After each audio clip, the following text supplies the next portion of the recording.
Hello and welcome to the Susan Lopresti Wellness Mind, Body, and Soul podcast, the podcast where we uncover the root causes of health challenges and empower women to take charge of their well-being naturally.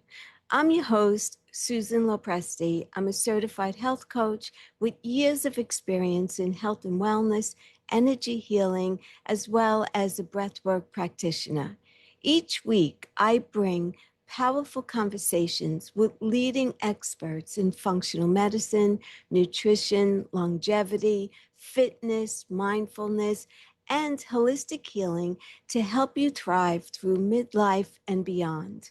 If you're looking for practical, science-informed strategies to boost your energy, support brain health, balance your hormones, improve your metabolism, reduce stress, and age with strength and confidence, you're in the right place.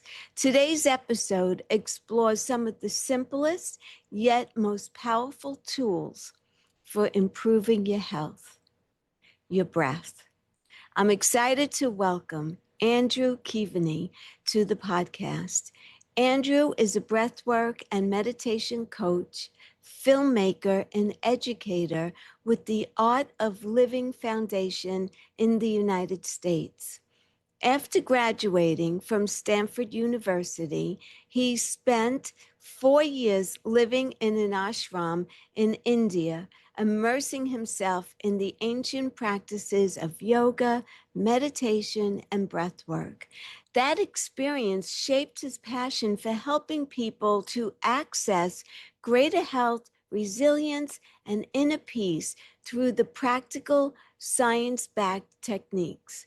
When he returned to the United States, Andrew helped launch the Art of Living Retreat Center, which has become one of America's premier wellness destinations, and it's on my bucket list of places that I want to go to. Today, he continues to make these powerful practices accessible to people around the world through workshops, coaching, and digital media. His meditation videos have attracted more than 500,000 views across social platforms, helping thousands discover simple, effective tools to reduce stress and improve well-being. Andrew is also the filmmaker behind a compelling micro documentary exploring how breathwork is being used as a supportive intervention for individuals recovering from opioid addiction in America's Rust Belt. His work highlights the growing recognition that healing begins by addressing the root causes of stress, trauma, and nervous system deregulation, not simply managing symptoms. In this episode, we'll explore how intentional breathing and meditation can transform physical and emotional health, improve sleep, increase energy, reduce anxiety, and help us build lasting healthy habits. We'll also discuss Andrew's Dry January Mindful Edition initiative that's designed for those who are sober curious and looking for healthier ways to manage stress, improve their mood, and create meaningful lifestyle changes that extend far beyond January. If you ever wondered how something as simple as your breath can become one of the most powerful tools for healing, resilience, and living with greater intention, you won't want to miss this inspiring conversation.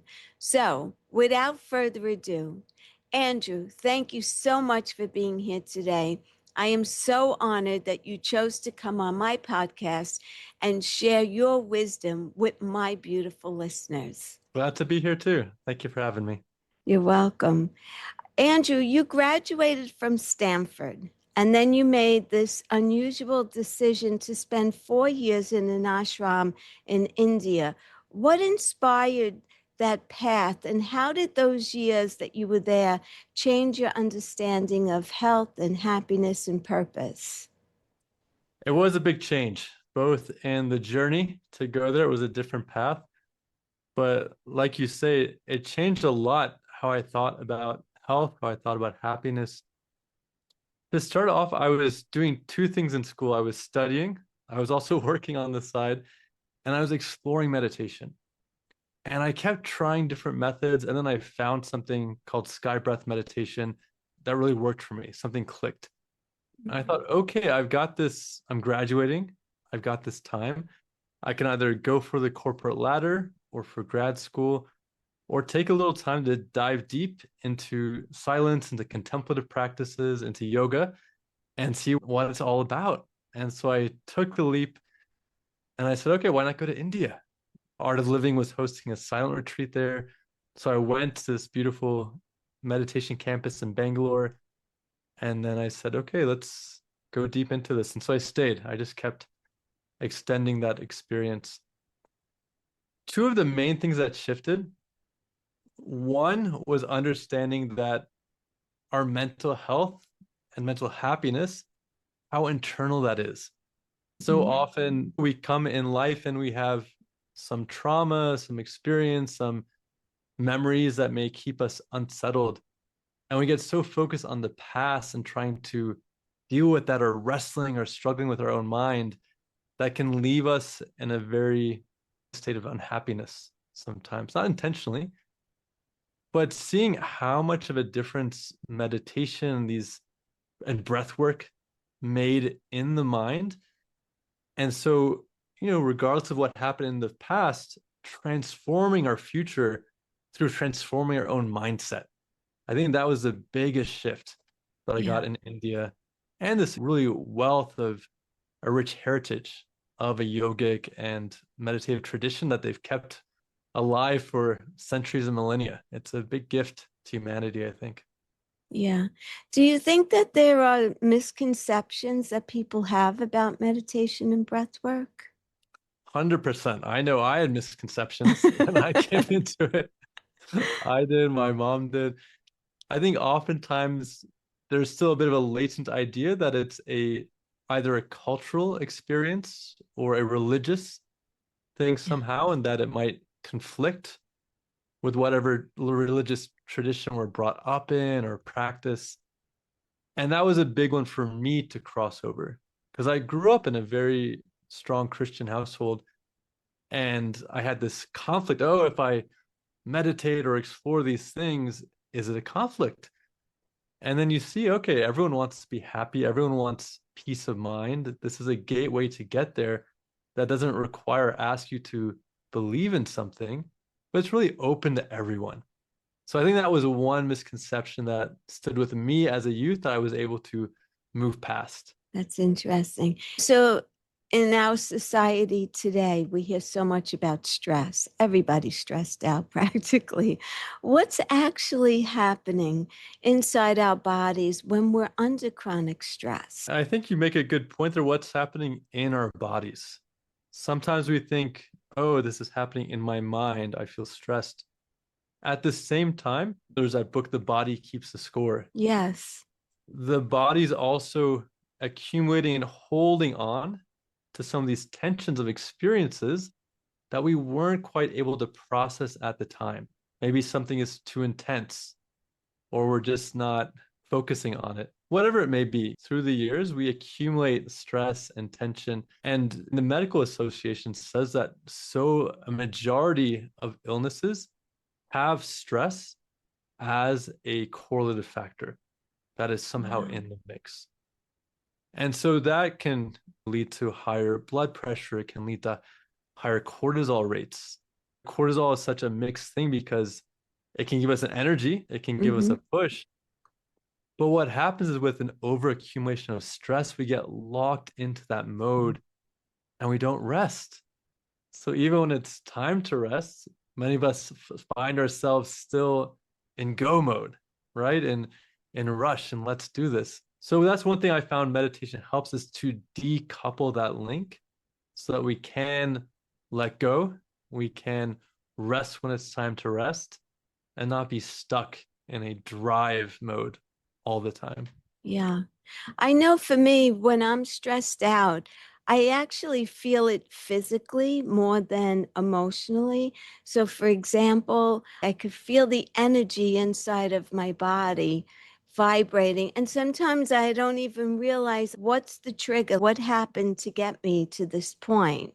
And so many people actually stay stuck in fight or flight. Yep. I'm able to get out of it at times, but what are some ways to alleviate that? I had a similar experience where I was doing a silent retreat, and then there's this moment where through the silence, through all the meditations, deep meditation, it purifies a lot of these stored up impressions and tensions. Suddenly I released, I think it was like a muscle in my back or shoulder, and I realized I'd been holding that for years Yeah. without even knowing it. And so we have all these subtle impressions that have built up. And the way we let go of them is, I found some of the most effective tools. One is through the breath. Sometimes when we have tension, just going through the mind can be hard, Mhm. right? Like when you tell yourself, don't be angry, it doesn't always work, or just go to sleep. Does that Yeah. work? That doesn't work either. Right. But then we find out, okay, there's a back door, so to speak. If the front door is blocked, go through a back door. And you see, okay, when I do this breathing technique for a few minutes, and there are many of them, okay, this one helps to put me in a more restorative state. Okay, this one helps to have less mental chatter. And like that, we say that the mind is like a kite, the mind and emotions, and the string is like the breath. So even if you don't grab onto the kite, move it directly through the breath, we're able to start to manage our mind, our emotions, and let go of a lot of those long-seated tendencies and things that we're struggling with. Yeah.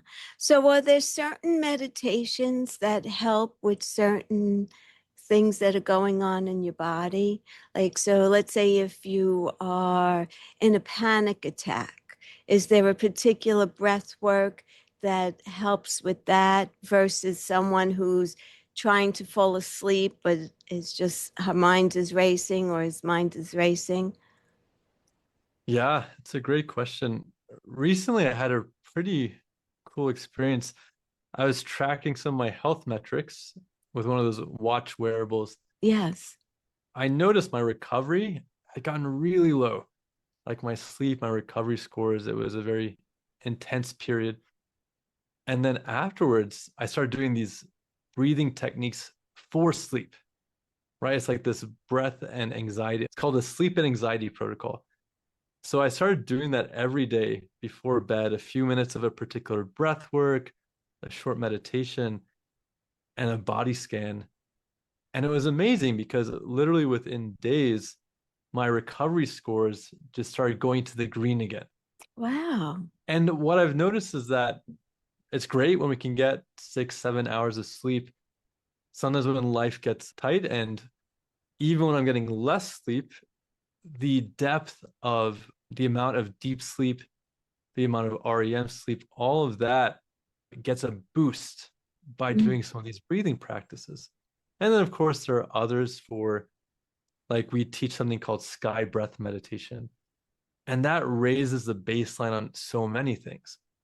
So it's not just at that moment where the panic hits hard, but raising your baseline so that there's higher brain function, there's a drop in cortisol levels, so that we're more resilient and less likely to get to that crisis, that severe point. That I found is really useful as well. That baseline practice. Yes. Because once you get to the severe part of it, it's really hard to rein it back in at that point. Right? It's like if Yeah. wellness, when we get to the point where we have to be in the ER, Yes. it takes a little extra work to get back from there. You need a very intense intervention. Yeah. But if we can do these little things that take a few minutes a day that keep our energy and health uplifted, we're much less likely to get to that point. Yes. So, how does chronic stress affect our hormones, sleep, weight, memory? I hear that that's also an issue, immune health. How does it affect all of this? Lots is going on there. So when we are experiencing chronic stress, and this is part of the difficulty with it, is that we don't necessarily have the tools to handle it. Right. Everyone has stress, right? We have stress from colleagues, from family, whatever it may be. And that would be fine if there's a way to process it. Otherwise, it piles up. And that's where we get into these things like chronic stress and the issues that come along with it. So that we see that when people don't have a way to process negative emotions or fear or anger, whatever it may be, that's when the sleep gets interrupted. So many people these days they're going to bed, but the mind isn't turning off. Yes. Or we're going to bed, and even if we're closing the eyes, it's very unsettled sleep. So there's so many interruptions that happen. But if we're able to deal with the stress, then we can restore some of these natural, healthier sleep patterns. Mhm. And also immunity gets affected when the body's on this constant drive mode and not able to step back into recovery mode. It's burning energy, right? Like the phrase burning the midnight oil. Yeah.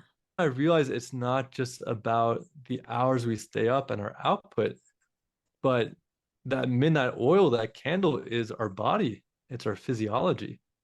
When we keep pushing, pushing, pushing, we're actually decreasing our access to, you know, energy and vitality and really a vibrant state of being. And so we need some things to as a countermeasure to balance it out. Yes.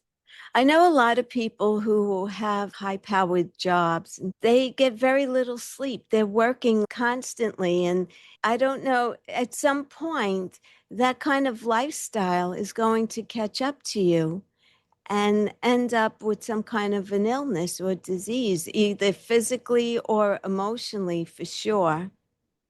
Yeah, there's this saying that we spend half our health to gain our wealth, and then we spend half our Mhm. wealth to gain back our health. But if we can just keep them in balance more, then we That's don't so need to true. get to that point. It makes you think, right? Yes, that's so true. So, the other thing I wanted to talk about is breathing. We all breathe every day, we're not even conscious of it.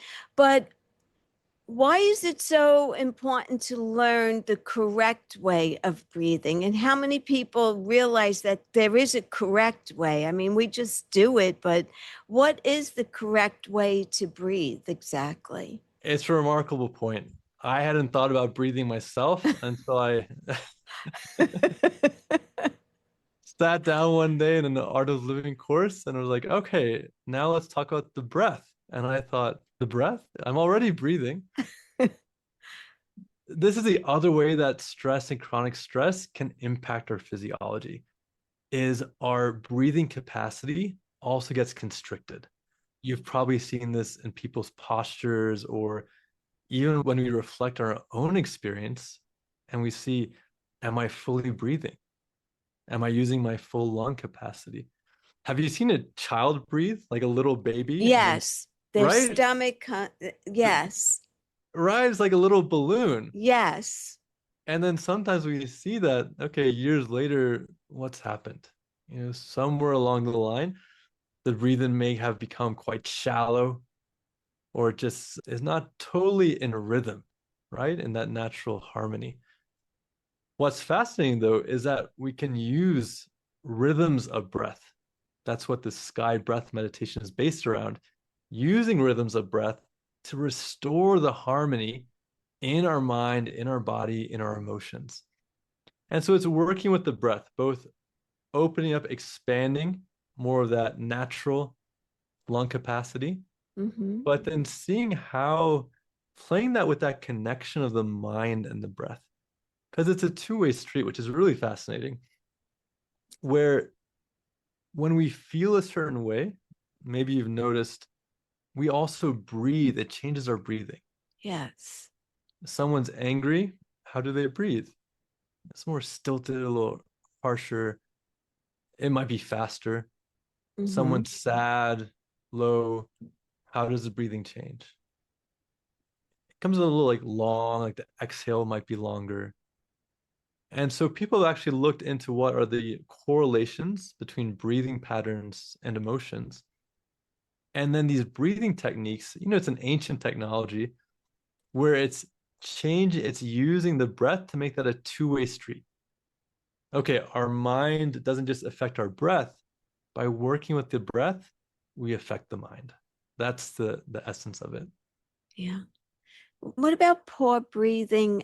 How does that contribute to disease? I'm not a doctor by any means. Right. What I have seen is that when the breathing is less, what are the functions of the breath? So one of the less understood or focused on functions is the breath is also how we cleanse out a lot of toxins, Yeah. right? We're aware we breathe in oxygen, we breathe out carbon dioxide. When the breath becomes constricted and isn't fully expressing, one, we're not bringing in as much energy as we should be. And then second, we're also not releasing and expelling as much as we could be. And so both of these things in their own measure help for a full state of vitality and well-being. When we're breathing in, there's a term in Sanskrit called prana, which means Yes. the life force energy. Okay, you've heard of it, Susan. Yeah. Yes. And the prana is connected to the breath. When we're breathing in and breathing in more prana, that also helps our energy to be higher. All these things can also help with immunity and proper immune functioning. There's some great research that shows how sky breath meditation has led to increases in immunity. And then the other side is when we're fully using that breathing capacity, we're letting go of more of this stuff that's floating around the body. Imagine that we just kept piling the garbage up and we didn't take the whole thing out every day or every week. We just took out the top one quarter and then we kept piling more on. So, eventually that accumulation can also contribute to that feeling of not being at ease in our body, but also these more major complications that can come up. Yeah. What happens in the brain during intentional breathing? The brain is fascinating. My favorite study about the brain and Sudarshan Kriya sky breath meditation showed that over time, there was actually an increase in gray matter, right? So, Oh, one is how does the brain increase and improve coordination, neurological processes, all that's happening, but it's even growing an expansion of volume. Like your brain is getting bigger in some cases with certain breathing practices. So I find that fascinating. now you've mentioned sky breath breathing a number of times. What exactly is that? That is the most studied breathing protocol that research has currently looked at. There's so many types of breathing techniques out there. Sky breath meditation is kind of the leader in the number of studies. There's a 200 peer-reviewed studies out there on this particular protocol, and it's using rhythmic breathing cycles Mhm. to affect the mind and emotions and restore harmony in a more balanced state. Well, that sounds nice. Yes. And my experience of it was interesting because I'd been hopping around and testing a lot of different meditation platforms and techniques and trying to make it work. And I kept trying, right? I was efforting myself into meditation. Mhm. After 4 or 5 years, it started to work. I would sit for 30, 40 minutes and you experience more calm, your body settles. And then I did this breathing practice. And within 10, 20 minutes, it put me in this very different space. It was like opening up another dimension of experience. And I thought, okay, this is what I was reading about that I was looking for. that I wanted to experience. So beyond the numbers and the research and the data, which are fascinating, the experiential quotient is just really beautiful as well. Sky breath meditation. Yes. I have to look that up. Yeah. Yeah. And how does breath work affect the nervous system? So that gets really interesting. You mentioned a little earlier the flight or fight, Yes. and there's this autonomous nervous system. We've got the parasympathetic and the sympathetic. I was discussing the other day with a friend and just how do we put these things in simple terms? So, for a layman's understanding, we have the go mode, like the drive is like the brake pedal, the gas The pedal in the car. gas. Yeah. Right. And then we have the parasympathetic, the more restorative, which is more like the brake pedal. And so often we get caught in go mode. So that's where these breathing techniques, meditation, yoga, all of this is such a useful counterbalance because here we are disengaging from the go, go, go and doing practices that physiologically trigger more of that parasympathetic rest and restore state. So naturally, the body does it at night, but if we got too much going on, these things can really help to enable that to get it functioning more properly and just being a bigger part of our experience. What about inflammation in the body? It helps with that as well.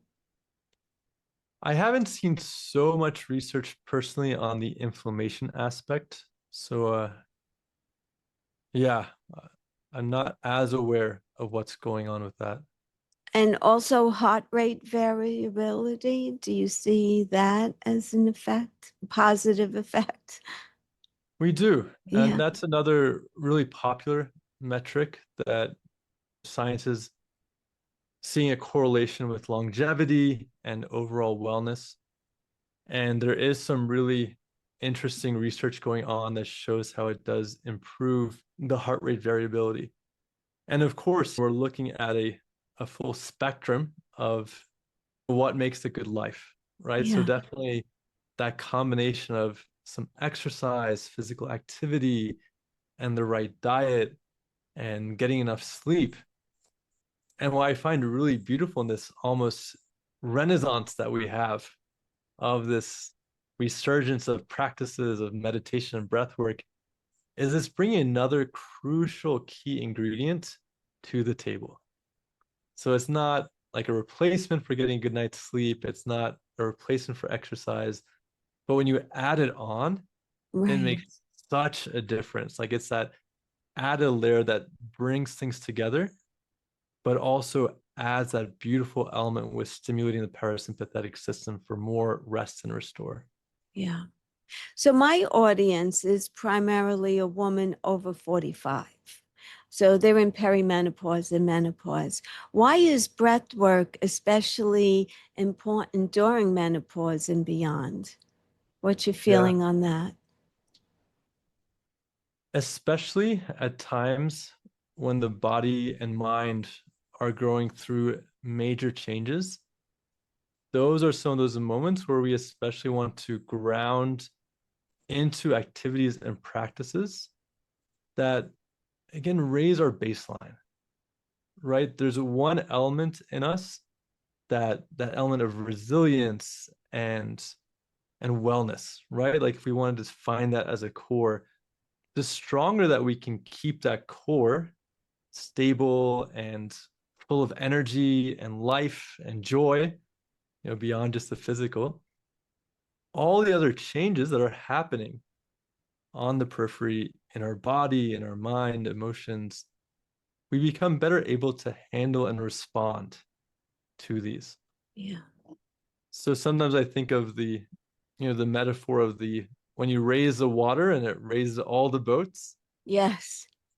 right? So this is, one of those key things that is raising the water for our wellness, our vitality. Sometimes wellness can sound a little try, but our vitality really. So how do we keep that vitality strong and glowing and even as we move into older years and as changes are happening. Does that get at it, Susan? Yes, absolutely.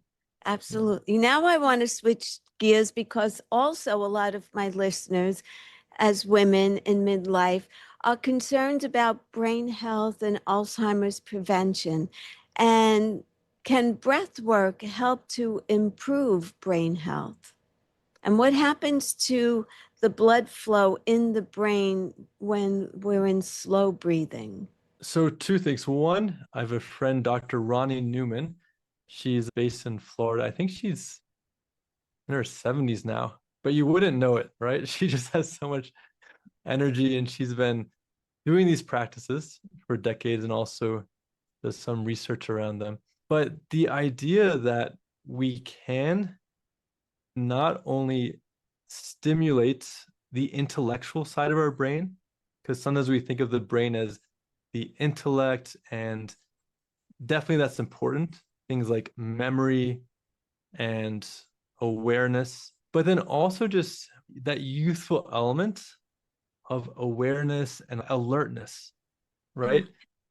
So that's where the breathing is a very interesting one too. When we're doing it, in the process of doing it, it's doing to our something to our system. The main results happen afterwards, right? Oh, So they did a really interesting study where they were measuring people's physiological responses to the breath work. And the biggest changes were in the rest period after the breathing. So whenever we're teaching this, we'll go through it with people, we'll do the practice, and then we leave this rest period afterwards. And then that's one element, is that the rest after the breath work is when all these things start to kick in gear, right? That the other element is that over time, a lot of the benefits accumulate. So we've seen that in the period afterwards, that's where we see more marked changes and drops in cortisol levels. We see an increase in deep sleep. There was a really fascinating study that was done in Italy where people had already gone through medication and it hadn't worked for them for depression, then signed up for this study where they went through this breathwork protocol.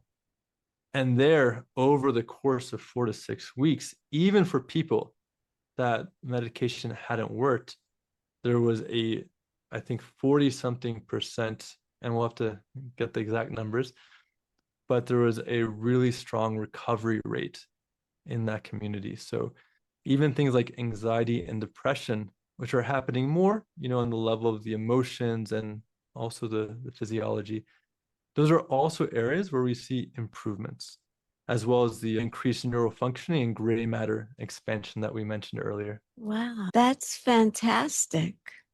It's remarkable. And Yes. it really feels like we should be talking about it more. So that's why I love having conversations like this with you, Susan. But Yes. if people knew that, okay, there's a tool that I can have in my own hands that I can do that makes sizable, measurable improvements, that's a big gift. Mm-hmm. We're not limited to pills we buy off the shelf or expensive gadgets. Yes, it takes a little time investment to learn the first time. You have a tool for life. And that makes such a big difference, I find. It really does. And then you incorporate meditation and breath work with a healthy diet and a healthy lifestyle, and you're really setting yourself up for success. For the Or, long term, exactly. yes, yes, I love that. And many women, they carry a lot of stress, caregiving, or unresolved emotional pain. How do you think that trauma is stored in the body? I lead retreats at the Art of Living Retreat Center here in Yes. Boone, North Carolina. And it definitely pulls at my heart sometimes because so often we get women that come through and they say, this is the first time I've taken time for myself in the last 18 years. And women, especially, are putting so much into jobs and the household and taking care of a lot of people, as you said, Yes. caregivers. And so having that restorative functional toolkit, it's a big joy to share with people because then they go home feeling okay. Now I'm empowered with this other tool I can use for my own self care so I can also continue to do what's important to provide for my family and my community. And so they really, I find, go hand in hand. Yes, I do too. So tell us more about the Art of Living retreat. Yeah, it's a bit of a dream for me because I went to middle school and high school in Tennessee, Memphis, Tennessee, where my mom is from. And there was nothing like this in Tennessee at the time that I was aware of. So when I started having just some change of ideas and wanting to find ways to tap into inner peace and not knowing how, my recourse was the public library where I would find books. But it's been really exciting that in the last decade, we've built this beautiful retreat center in Boone, North Carolina, in the Blue Ridge Mountains. And it's become this home for people from all over the East Coast, all over the country, really, to come for a weekend, a week, and learn practices and skills that they can take home with them to support a more vital, joyful life. That's essentially the nature and goal of the place. And we Yeah. have beautiful programs that are offered every single week. There's the Art of Living programs that we teach. We also invite authors and presenters who come from across the country to lead their workshops as well. So it's really melded together to create this great community. And now we have more and more of a alumni network around the South, around the country of people who have come through the center and keep coming back with their friends and family, which is especially, it's good to see. Yeah, that sounds wonderful. It sounds like a much needed for a lot of people who are very high energy and always going to just recharge their battery and learn some techniques to relax and restore and get back into balance. Exactly. And so often our idea of a successful vacation, it involves traveling somewhere, and that takes time and energy. I just came off of a long flight. Sometimes you get stuck at the airport, Yeah. and then the vacation is nice, but you might get tired by the time you get home. You're like, I need a vacation from my vacation. Yes, So here, really, the goal is to reverse that a bit so that the time away nourishes you for years to come, and at I least for the love year that. ahead. Yeah, I love that. What advice would you give someone who feels overwhelmed by emotions? Mm. First, not to fight it. I think we spend so Oh, much time fighting and struggling with our mind. Why am I feeling this way? We get more upset that we're upset by our emotions. So, first, not to fight it. And then, if we're not fighting it, okay, we still don't want to stay in a state all the time. Realizing that emotions are temporary. If we're aware that we're sad, it's because we've had another time when we were not feeling this way. So also not thinking, oh, I'm going to feel like this forever, right? We yeah. don't want to get into a negative mindset about it. And then having a way to process it. So going into our toolkit, and I really think on a daily basis, like the shower we do for our body, the brushing the teeth that we do for our dental health, in the same way, having a daily process for our emotions or mental health and well-being that finds comes really strong through breathwork and meditation. Yeah, that's great. Any final thoughts, Andrew, that you'd like to leave my audience with? Susan, any final question or anything I've missed that you'd like me to? Actually, one thing I did want to touch on, I know that you created a documentary of helping people recover from opioid addiction. What inspired that project? That was two things. There was this beautiful story where a fellow teacher in Ohio, she was a, this might get me a little emotional, but we'll get through it. She was going back to her hometown to take care of her parents. And she would, it's a 3 hour trip. She would drive there 3 hours, spend some time with them. And then she saw that people in her hometown were really hit by the opioid crisis. People she had gone to high school with were passing away. A lot of people were really struggling. And Mhm. so then she started just making this regular trip back and forth from Columbus to her hometown to offer these programs, this breathwork and meditation. And she found that it made a big difference, that it was helping people in the recovery journey. So we were talking about it, and I said, we should create more awareness about this. So we went over there in the winter, right before COVID happened, and we talked to the people that had participated in the programs. She'd also gotten a grant to do a study through Ohio State University to measure the outcomes of this. And we talked with one of the scientists that was on the research project, and also community leaders to see how it was impacting the community, both the opioid epidemic, but also interventions like this. And it was really powerful to see people that wanted to make a change, but Mhm. were struggling with the how. And addiction is such a thing that even just wanting to make the change isn't always enough. Yeah. And so putting the tools in people's hands where it's like, okay, this is something I can actively do day to day. And I think one of the most moving things I heard back was, this has given me the space to discern between what's going to help me and what's going to hurt me. And he said, when I was in active addiction, there was no space. It was just to the action. So it's giving people that space, that discernment to be able to make healthier choices and to escape the cycle of addiction. So that's what the video is about. And it was a joy to work on. And yeah, it really puts you in touch with people who are, really just making the best effort they can to make a change. Yeah. That was the other thing that was so gratifying, is when you meet people who have reached rock bottom. And like one guy said, I was ready for it to end. He said I would shoot up and hope that maybe this one ended it for me. Wow. Yeah, and you hear stories like that. And then when they're at such a low point and they see something, they experience something that makes such a big difference, then there's a lot of appreciation that comes with it. Yeah. So I love the sincerity with which some of the community, the addiction community, has taken to these practices is so inspiring and encouraging. And it must be very rewarding to see the transformation in a lot of them.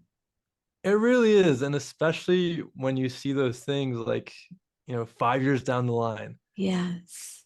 or, you know, hey, this is my 1000th day sober. I've been sober 2000 days. And they share like how they're taking care of their family, or they started a new business. And it's really exciting.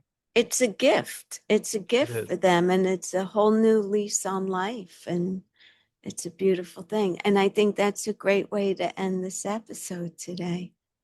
Yeah. Andrew, thank you. It was such a pleasure to meet you.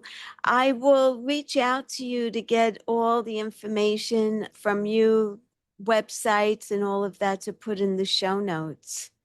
Sounds great. And pleasure meeting you as well, Susan. Thank you very much. As we wrap up today's conversation, I hope you're walking away with a renewed appreciation for something we often take for granted: our breath.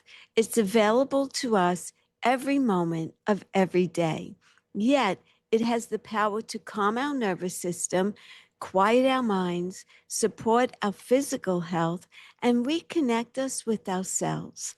A heartfelt thank you to Andrew for sharing his wisdom, his journey, and the practical tools that remind us healing doesn't always require something very complicated. Sometimes the most profound changes begin with one intentional breath. If this episode inspired you, I'd love for you to share it with a friend, family member, or anyone who could use a little more peace, resilience, and hope in their life. And if you haven't already, please be sure to subscribe to Susan Lopresti Wellness, Mind, Body, and Soul. Leave a review and follow the podcast so you never miss an episode. Your support helps us to reach more people who are looking for trusted information and practical strategies to improve their health.